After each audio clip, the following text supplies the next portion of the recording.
अब दूसरा क्वेश्चन देखते हैं लैप्लेस का है, ठीक है।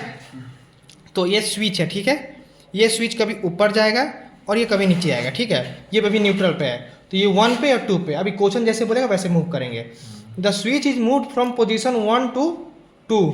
पोजीशन 1 पे था पहले, मतलब ये बीच में भी नहीं, पहले 1 पे से सटा हुआ था, ठीक है, इसको हम 2 पे लाए at T equal to zero, T equal to zero पे, तो जीरो माइनस पे कहाँ था 1 पे, जीरो प्लस पे हो गया 2 पे। Steady state condition is reached in the position 1 determine, पहले वो 1 पे स्टेडी स्टेट में था, मतलब पहले उधर था, ठीक है। Determine I T for T is greater than zero, तो आई टी पूछा तो इक्वेशन निकालना है। तो पहले ऊपर था, when switch is at position 1, तो स्विच ऐसे रहेगा तो ये इस पर करंट जाएगा नहीं, तो ये फिगर बन गया 1 हेनरी का 10 वोल्ट का। चलिए अब क्या बोल रहा है, अब t equal to zero minus पे देखना है, तो जीरो माइनस पे क्या होता है, इंडक्टर शॉर्ट होता है, कैपेसिटर ओपन होता है। तो यहाँ इंडक्टर है तो इंडक्टर क्या हो जाएगा शॉर्ट, एक कैपेसिटर 1 ओम का हो गया और ये 10 वोल्ट का हो गया, ठीक है, at t equal to zero minus, ठीक है। तो इंडक्टर क्या होगा शॉर्ट सर्किट, तो एक ही करंट बचा, तो इसमें आई जीरो माइनस ही फ्लो कराएंगे, जीरो माइनस में देख रहे हैं, तो आई जीरो माइनस क्या होगा 10/1 10 है, तो आई जीरो प्लस क्या हो जाएगा, जीरो माइनस के बराबर हो जाएगा, तो 10 एम्पियर हो गया। अब इसको हम याद रखेंगे, ठीक है। अब आप अब पोजीशन 2 पे आ जा रहा है, तो जैसे पोजीशन 2 पे आएगा तो ये ओपन हो जाएगा, तो ये कोई काम का नहीं हुआ 10 वोल्ट, तो 10 वोल्ट हटा दिए। अब ये 1 ओम काम का हो गया, तो 1 ओम 1 ओम 1 हेनरी, तो 1 ओम 1 ओम 1 हेनरी। अब इस 1 हेनरी में पहले से तो कुछ है करंट, क्योंकि पहले से 10 एम्पेयर तो है ना, क्योंकि आई जीरो माइनस और आई जीरो प्लस बराबर है, तो आई जीरो माइनस तो हम 10 एम्पेयर है, ये आई जीरो प्लस पे फिगर है, तो आई जीरो प्लस पे फिगर है, तो पहले से इसमें 10 एम्पेयर है, जीरो प्लस पे एकदम स्टार्टिंग में इनिशियल, क्योंकि इंडक्टर स्टोरिंग एलिमेंट है, तो इस पर हम 10 एम्पेयर एक्स्ट्रा बढ़ा दिए, क्योंकि अगर इसमें करंट,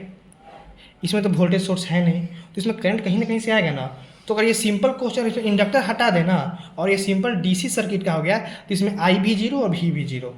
ठीक है, मगर इसमें इंडक्टर है तो पहले से इसमें कुछ करंट होगा, तो करंट फ्लो करवा दिए हम 10 एम्पेयर का, ठीक है, यहाँ पे साइड में 1 हेनरी के पैरेलल में, ठीक है। अब देखिए, अब ये तो बन गया तुम्हारा, क्या बना, सर्किट डायग्राम, किसमें टाइम डोमेन में। अब इसको फ्रीक्वेंसी डोमेन में चेंज करना है, तो देखो हम गलत कर दिए थे, हम सोचे क्या कि ये करंट पैरेलल विथ इंडक्टर, तो ये सोर्स ट्रांसफॉर्मेशन कर सकते हैं, तो हम सोर्स ट्रांसफॉर्मेशन करके इसको वोल्टेज को पैरेलली सीरीज में लगा दिए, मगर ऐसा नहीं करना है, पहले इस टाइम डोमेन को आपको चेंज करना है फ्रीक्वेंसी डोमेन में, फिर आपको सोर्स ट्रांसफॉर्मेशन लगाना है। तो देखो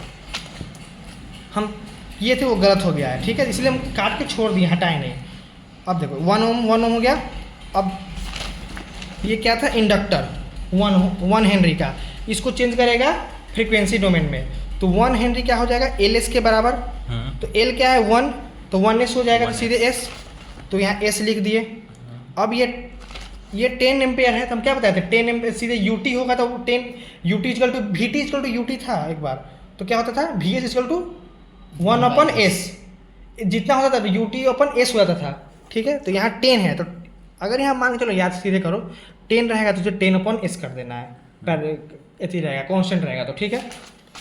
तो 10/s। अब इसको सोर्स ट्रांसफॉर्मेशन लगाना है, ठीक है, पहले नहीं लगाना है, तो s into 10s, V equal to I R होता है, तो I तो हो गया, और यहाँ R की जगह L, ये एज ए रेसिस्टेंट ही ले रहे हैं, ठीक है, हम लोग लेते हैं, ठीक है, तो S इंटू 10s क्या हो जाएगा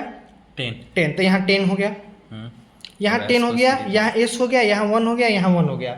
यहाँ वोल्टेज सोर्स हो गया। अब तो इसमें करंट बहेगा, तो करंट बहा दिए IS का करंट, ठीक है। अब इसमें आगे जैसे सॉल्व करते थे, इसमें थोड़ा यही चेंज था कि पहले से था तो हम लोग लिए थे, और इस पीछे ये जो क्वेश्चन हम लोग सॉल्व किए थे पहला वाला, उसमें हम लोग ऐसा कुछ साइड में हम लोग नहीं लगाए थे, और इसमें हम लोग ये साइड में पहले से जो 10 ampere I zero plus I zero minus 10 ampere initial current लिए हैं, ठीक है। अब सिंपल इसमें केवीएल लगा देंगे, तो यहाँ से चालू करो, तो 10 minus 1 into I S minus 1 into I S, यहाँ S into I S equal to 0। अब यहाँ से आई एस का वैल्यू निकालेंगे, ठीक है, I S equal to 10/s+2 आ गया। अब ये आई एस आया, अब आपको चीज़ चाहिए किसमें आई टी में, तो फिर इन्वर्स लैप्लेस लगाइए, तो इन्वर्स लैप्लेस क्या हो जाएगा, तो 10 इंटू ये हो जाएगा 10 इंटू 1/s2। अब 1/s2 किसे याद करो लैप्लेस में, एक्सपोनेंशियल क्या था E to the power minus A T का 1/s प्लस माइनस में है तो प्लस 1/s प्लस ए होता था, तो वैसे ही s प्लस 2 है तो ये एक्सपोनेंशियल का लग रहा है तो ये इन्वर्स लगा देंगे तो 10 to the power e to the power plus है तो यहाँ -2t, यही हो गया आंसर। तो कुछ नहीं करना है, सबसे पहले इसमें 0 - 0 प्लस नहीं करना था, सीधे केस ये इक्वेशन करो t = 0 - p, देख लो कितना आया, फिर ये ग्राफ लिखो और इक्वेशन बना दो, हो गया बस।